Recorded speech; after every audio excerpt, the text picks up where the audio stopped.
They called me the bookkeeper, the quiet daughter who played with dolls. They never suspected I was also the one signing their paychecks. Subscribe to Revenge with Roxy, and let's begin. I'm getting the house and the business. She just gets the dolls. Sebastian's voice, slick with the oil of unearned confidence, echoed through the stuffy, mahogany-paneled lawyer's office. It wasn't a statement. It was a coronation speech. His smug satisfaction was so thick in the air I could taste it, a bitter tang on my tongue that made me want to launch my worn leather satchel at his perfectly coiffed, ridiculously expensive head. A wave of sycophantic laughter rippled through the room. My family, a viper's nest of aunts, uncles, and cousins who measured worth in stock options and social standing, erupted as if my inheritance was the punchline to the most brilliant joke they'd ever heard. I sat rigid in my simple, high-necked black dress, a stark island of grief in their sea of greedy celebration. I watched my brother, my golden boy tormentor, preen under their approval while they casually, cruelly, dismissed the entire last decade of my life. My name is Anna Wells. I'm 32 years old, and for the last 10 of those years, I've been the steel spine holding our family's construction company, Timberbuild, together here in Portland, Oregon. While Sebastian was setting a new record for partying his way through a business degree he barely passed, and then finding himself across the continents on Dad's dime, I was here. I was the one pulling 80-hour weeks buried in blueprints and contracts. I was the one navigating the labyrinth of city permits, soothing furious suppliers, and staring down union reps to make sure our guys, our family, got paid on time. Every time, but apparently none of that blood, sweat, and sacrifice sleep mattered to a single person sitting in this room. They saw what they'd always wanted to see. Sebastian the heir, and me, the placeholder. Anna always was Daddy's little princess with her dollhouse collection, my Aunt Patricia chimed in, her voice dripping with condescending pity.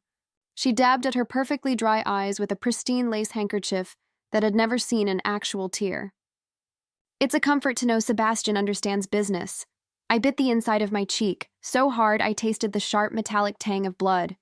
The irony was a physical pain. Sebastian understanding business? This was a man who had never willingly set foot on a construction site, who thought a 204 was a new kind of sports drink, who believed profit margins were something you doodled in the edges of a notebook during a boring meeting. He was a master of buzzwords and schmoozing, a hollow suit filled with my father's money and my hard work. Yet I kept my expression a placid, unreadable mask. My hands, calloused from years of gripping pens and pointing out flaws on sight, remained folded primly in my lap. I had learned a long, long time ago that defending myself to this family was as futile as trying to reason with a pack of starving wolves. You don't reason. You survive. Well, Sebastian continued, puffing out his chest and adjusting a silk tie that probably cost more than my first car. I suppose Anna can keep playing with her little toys while I handle the real responsibilities. Father always said the business needed strong leadership. He looked around the room, soaking in the affirming nods. The lawyer, Mr. Harrison, a kind, elderly man with weary eyes that had seen far too many family dramas unfold in this very office, cleared his throat. It was a soft, almost apologetic sound, but it sliced through their self-congratulatory chatter like a razor. Something in his gaze, a flicker of something sharp and knowing, made me sit up a little straighter. A tiny, unfamiliar spark of anticipation danced in the pit of my stomach. Actually, Mr. Harrison said, his voice quiet but carrying the immense weight of truth. The company was never in his name. The silence that crashed down was absolute. It was so sudden, so profound, that the faint hum of the air conditioning in the vents overhead sounded like a roaring engine. Sebastian's triumphant smirk dissolved, his face contorting into a mask of pure, unadulterated confusion. And in that deafening quiet, I felt something warm and dangerous, like molten steel, begin to spread through my veins. After a lifetime of being dismissed, of being overlooked, of being the quiet, reliable cog in a machine built for someone else, something deep inside me knew. The tables weren't just turning. They were about to be flipped over, set on fire, and thrown out the goddamn window. And none of them would see it coming. Growing up as the youngest in the Wells family, and the only girl, was an early, brutal lesson in irrelevance. My father, Thomas Wells, was a force of nature, a bear of a man who had clawed his construction company up from the dirt, starting with nothing more than a rusty pickup truck and a set of secondhand tools. He was loud, demanding, and brilliant. My mother, Caroline, the gentle heart of our family, had been lost to cancer when I was 12, leaving me to navigate a world of testosterone, sawdust, and business meetings that smelled of stale coffee and ambition. Sebastian, 5 years my senior, was cast from birth as the golden boy, the heir apparent. He was the high school quarterback, the homecoming king's date, the one who sailed through business school on a cloud of charisma and average grades that my father's donations magically polished into academic excellence. While he was living out the American dream, I was living in the world of rebar and concrete. My teenage summers weren't spent at the mall. They were spent on dusty construction sites, learning the chemical differences between grades of concrete, understanding why a properly laid foundation meant more than all the flashy granite countertops in the world. Anna's got a good head for numbers, my father used to boom at company picnics, ruffling my hair. She keeps her old man organized. He said it like it was a cute party trick, a charming hobby, not the fundamental skill that kept his entire enterprise from collapsing under the weight of his own chaotic genius. But it was always more than that. And in his quietest moments, I think he knew it. When Sebastian graduated college and promptly announced a year-long backpacking trip through Europe to find himself, I was the one who found myself stepping into the void he left behind. I was 22, and I became my father's shadow, then his right hand, when our biggest client, a notoriously prickly hotel developer, threatened to pull a multi-million-dollar contract over a series of communication breakdowns. It wasn't Sebastian who flew to New York. It was me.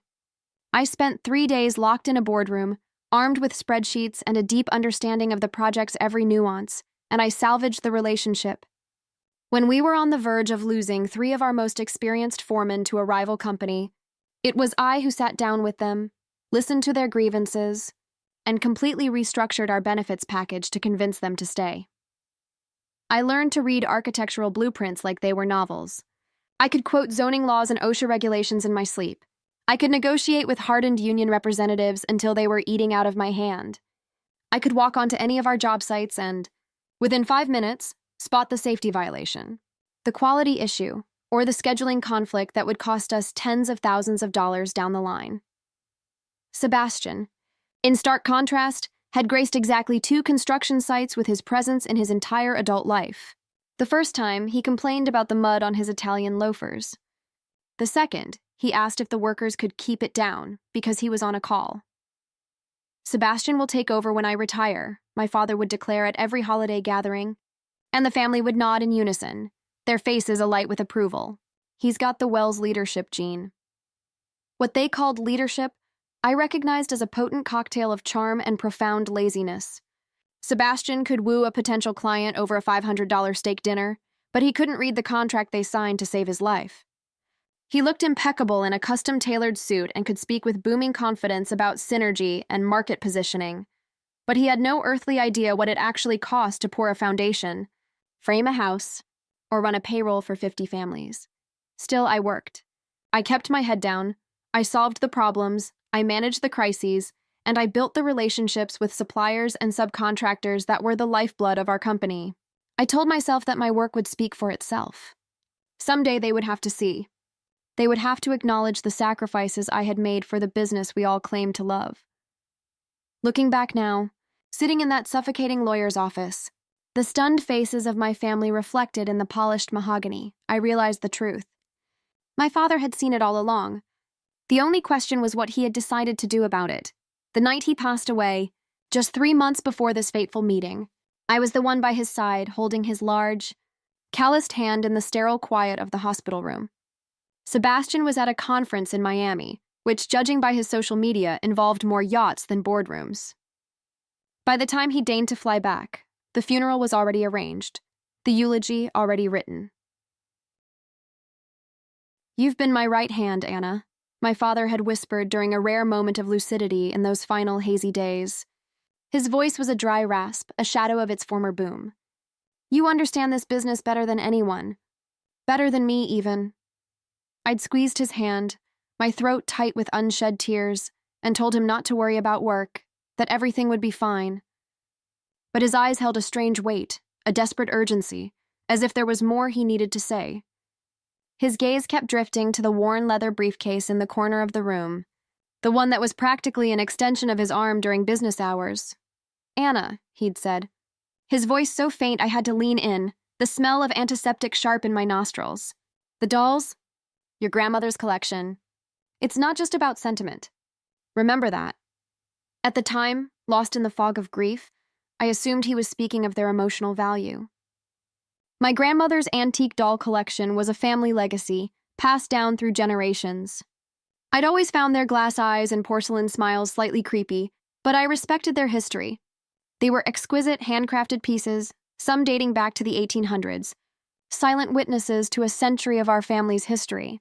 But now, watching Mr. Harrison methodically shuffle through his stack of papers, I started to wonder if my father's words had held a meaning I was only now beginning to comprehend. "The business ownership," Sebastian demanded, his voice cracking, revealing the first fissure in his flawless facade. "What in God's name do you mean it was never in his name?" Mr. Harrison adjusted his gold-rimmed glasses and slid a thick, leather-bound folder to the center of the table. "Your father, Thomas Wells, officially transferred 100% of his ownership shares in Timberbuild LLC to Anna Wells 5 years ago. She has been the sole legal owner of the company since that time. The transition was kept confidential, per Mr. Wells's explicit request." The air in the room didn't just thicken, it solidified. I could feel my own heart hammering against my ribs, a frantic drumbeat in the sudden, crushing silence. But on the outside, I remained perfectly still, a statue of composure. 5 years ago. The year Sebastian had decided to spend 6 months in a Thai monastery to explore his spiritual side, while I was single-handedly managing the largest and most complex contract in our company's history. That's impossible," Sebastian stammered, his voice losing its conviction with every syllable. "I'm his son. I'm the one who's supposed to inherit the business. It's my birthright." "The will we are executing today," Mr. Harrison continued, his tone calm and implacable, "pertains only to Mr. Wells's personal assets. The house, his private investment portfolio, and various family heirlooms. The business, as an entity, has belonged to Ms. Anna Wells since 2019. I finally allowed the corner of my mouth to lift in a small, controlled smile. It felt like a tectonic shift. Around the table, I watched the gears turning in my family's heads. Confused glances were exchanged, their earlier glee curdling into a sour mix of disbelief and suspicion. Sebastian's face had gone chalk white, and for the first time in my entire life, he was looking at me, really looking at me, with something other than casual dismissal. It might have been respect, or, more deliciously, it might have been fear. "This has to be some kind of mistake," Sebastian repeated, his voice rising, tinged with the shrill edge of desperation. "A clerical error. Anna doesn't know the first thing about running a company. She's just the bookkeeper." The words, meant to be a final, dismissive insult, hit me like a physical blow. But instead of the familiar sting of anger, I felt a cold, crystalline certainty settle deep in my chest. Just the bookkeeper. After a decade of being the architect of our success, the crisis manager, the strategist, the one who actually kept the books in the black, this was how he saw me. The moment of truth, it seemed, had finally arrived. I watched, with a detached sense of fascination, as Sebastian's face cycled through the 5 stages of grief in fast forward: disbelief, a flash of pure rage, a desperate attempt at bargaining, and now, a rapidly dawning panic as the inescapable reality of his situation began to sink its teeth in. "I assure you, Mr. Wells, there is no mistake," Mr. Harrison said, his voice firm. He pulled out a legal document so thick it could have served as a doorstop.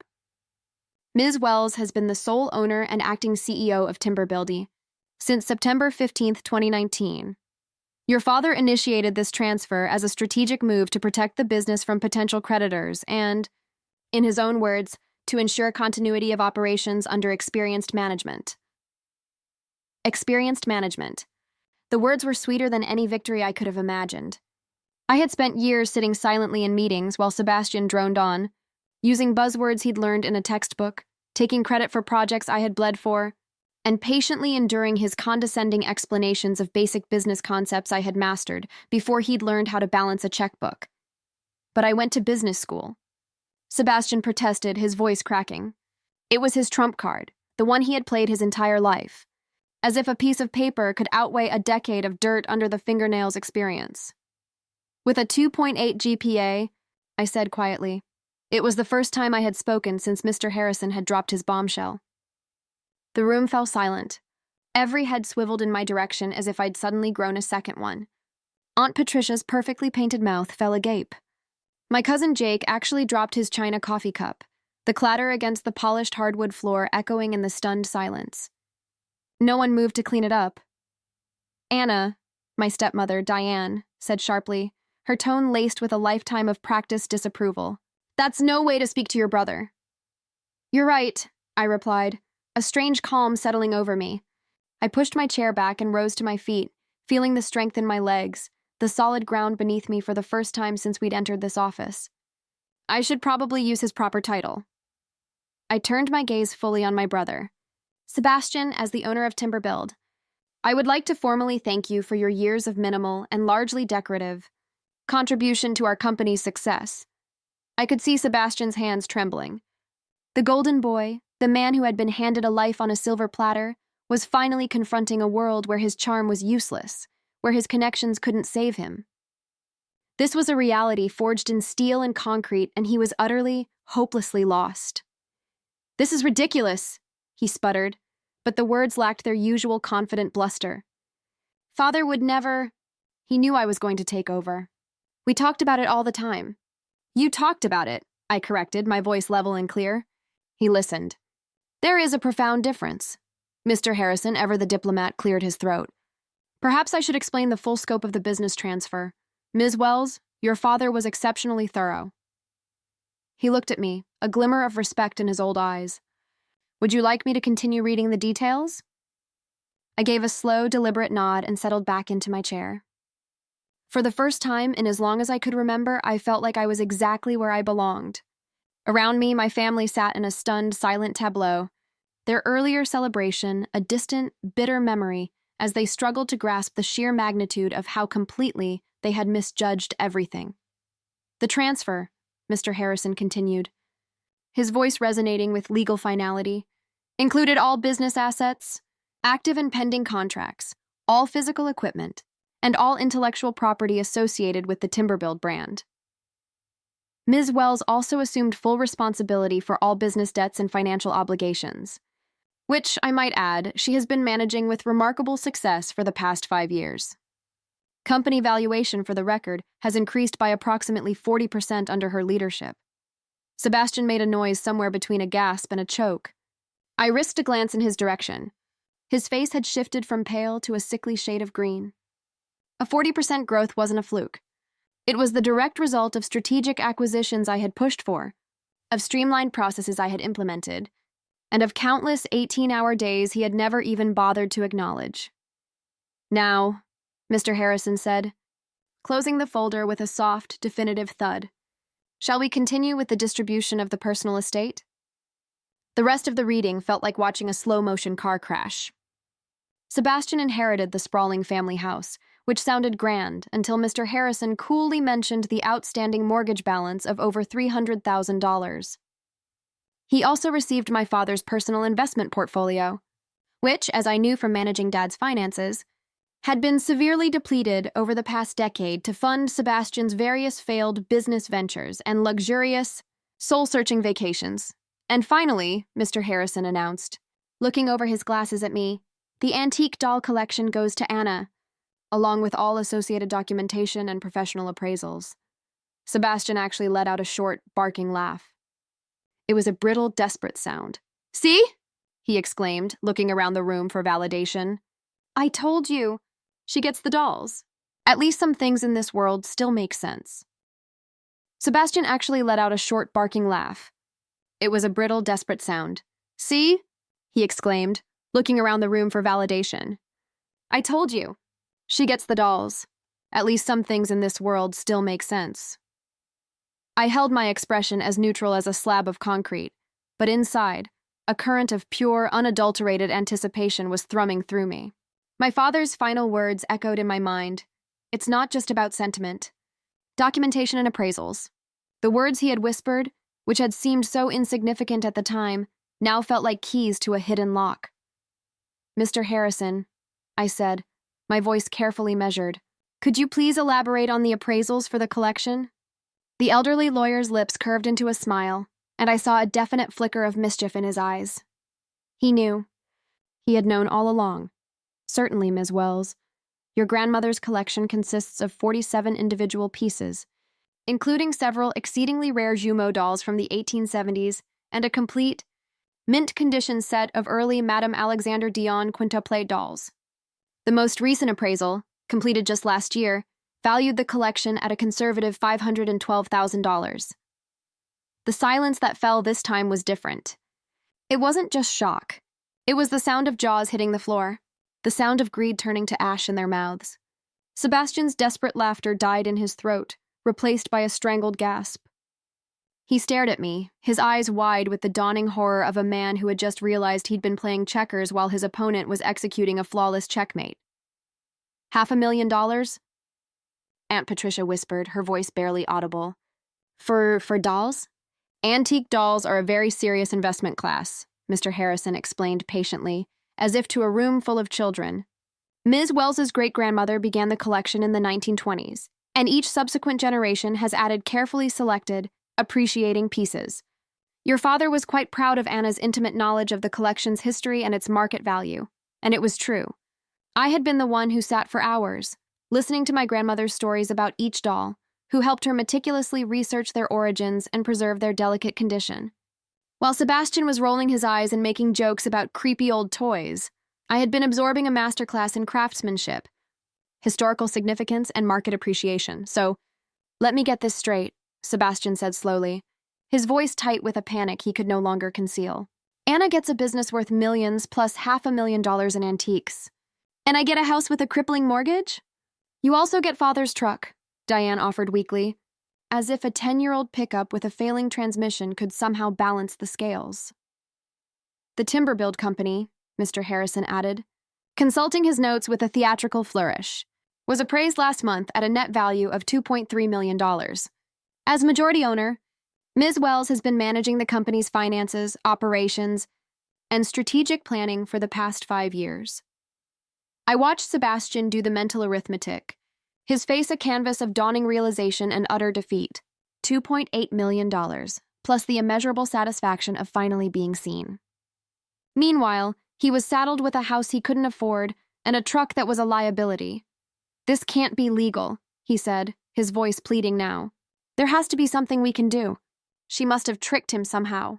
"Actually," I said, standing up again and smoothing the front of my dress. The fabric felt solid, grounding. "I think it's time I explained exactly how this happened." Everyone leaned forward, a captive audience at last. 5 years ago, I began, savoring the way my voice commanded the room. Sebastian was in Thailand finding his spiritual center. Meanwhile, I was here, managing the Patterson Heights development project. You remember that one, don't you, Sebastian? The $20 million contract that nearly cratered because of unforeseen permitting issues. His eyes darted around the room, desperately seeking an ally, a lifeline. He found none. Everyone remembered Patterson Heights. It was the success story that had cemented Timberbuild's reputation as a major player in the Pacific Northwest. I spent 3 months straight working 12-hour days with city planners, environmental consultants, and zoning committees to resolve a series of complex problems that would have cost us everything, I continued, my voice gaining strength with every word. While I was buried in that, our corporate lawyer discovered that one of our primary subcontractors was preparing a massive lawsuit that could have bankrupted the company. And, by extension, Dad, Mr. Harrison nodded gravely, your father was facing potential personal liability that could have extended to all his assets, including the family home. So he called me into his office one night, I said, the memory as clear as glass. He looked older than I had ever seen him. He said he'd been watching me, really watching me, handle increasingly complex responsibilities for years. He said he needed to protect the business, and he needed to protect the family. The only solution was to transfer ownership to the one person who actually understood the company's operations from the ground up. But why didn't he tell us? Diane asked, her voice smaller now, the accusatory edge replaced by genuine confusion. Because he knew exactly how you would all react, I replied, my gaze sweeping across their stunned faces. The same way you're reacting now, with disbelief and outrage that little Anna could possibly be capable of running something more complicated than a lemonade stand. This is insane.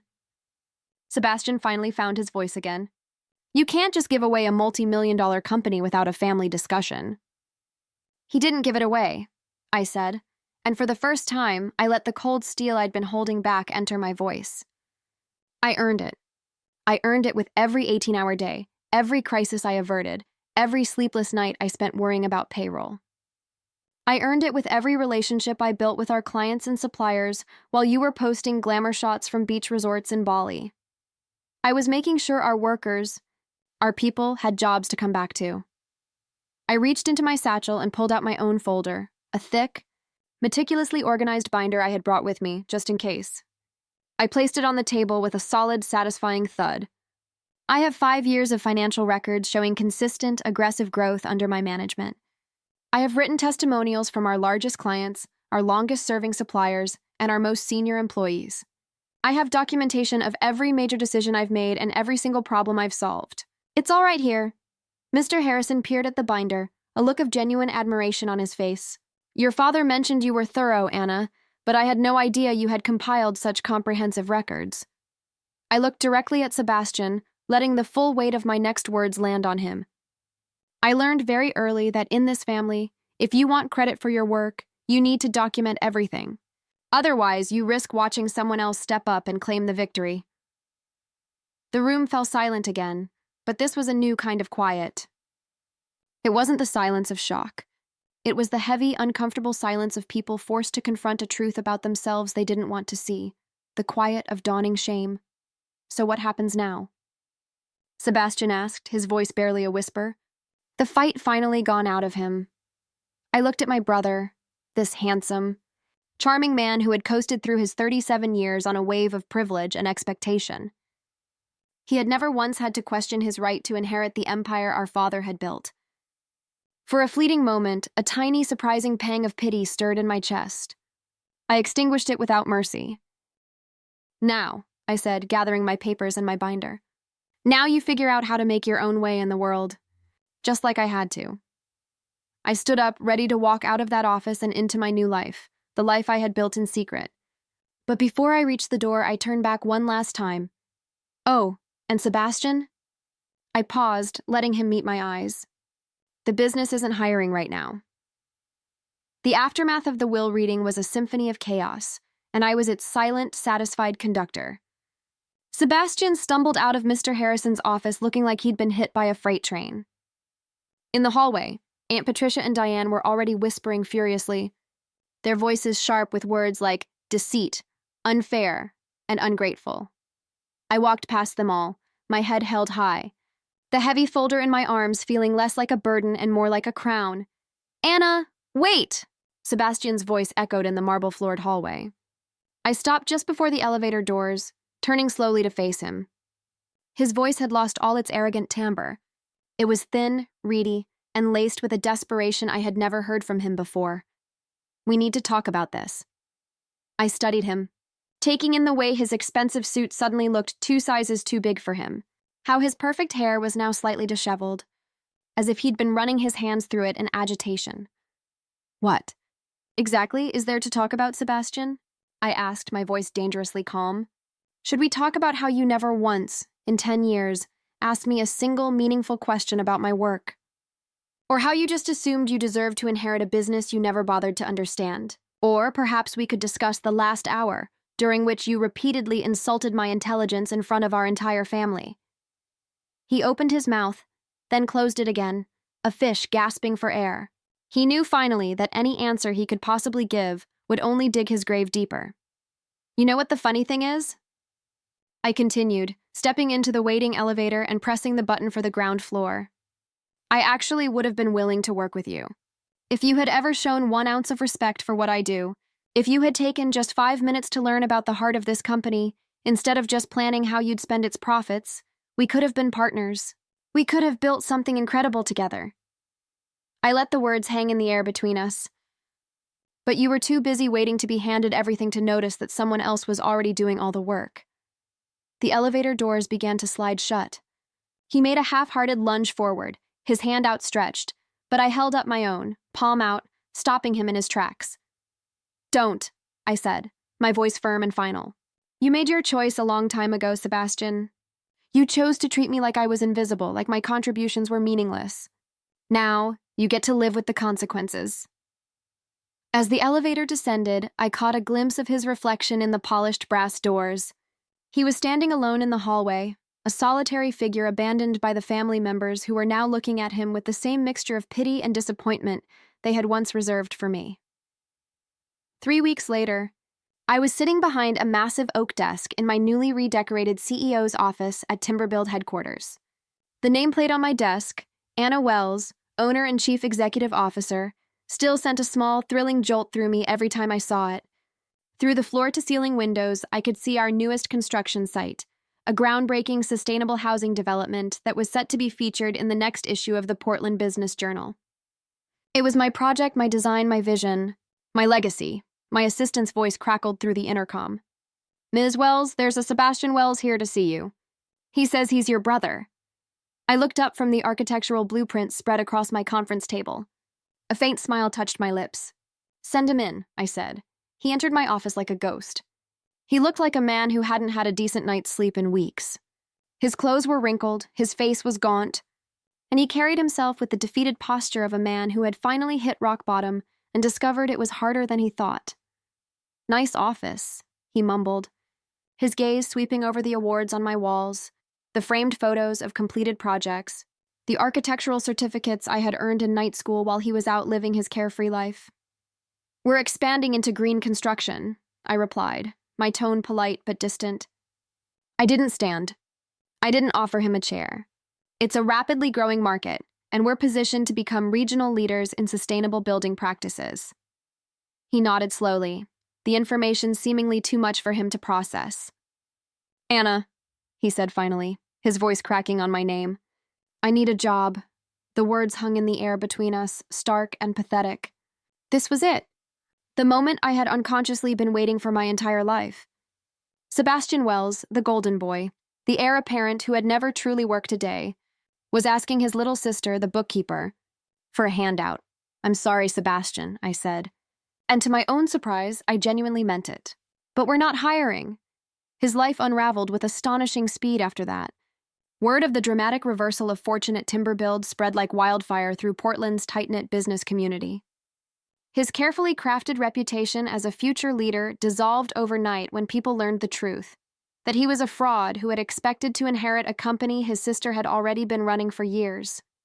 His lack of any real-world experience became painfully obvious as he tried, and failed, to find meaningful employment. The family house, his one significant inheritance, became a financial albatross around his neck. He was forced to take a humiliating job as a used car salesman, his charm wearing thin as he struggled to make mortgage payments on a property he couldn't afford to maintain. Within 6 months, the bank foreclosed. Sebastian had to move into a tiny rundown apartment across the river, forced to watch from a distance as I expanded the business he had always taken for granted. As I signed the contract for our 4th major expansion project, a deep sense of peace settled over me. I reflected on how Sebastian's years of dismissive mockery had, in an ironic twist of fate, forged me into the leader I was today. His constant underestimation had been the fire that tempered my steel. It forced me to be better, to work harder, to document every success, and to build an unassailable case for my own competence. He had taught me the most valuable lesson of all. Sometimes, the most satisfying revenge isn't about vengeance at all. It's about letting people drown in the truth of who you are, while you rise on the tide of their ignorance. It's about letting them discover, far too late, that the person they always underestimated was the one who was in control all along.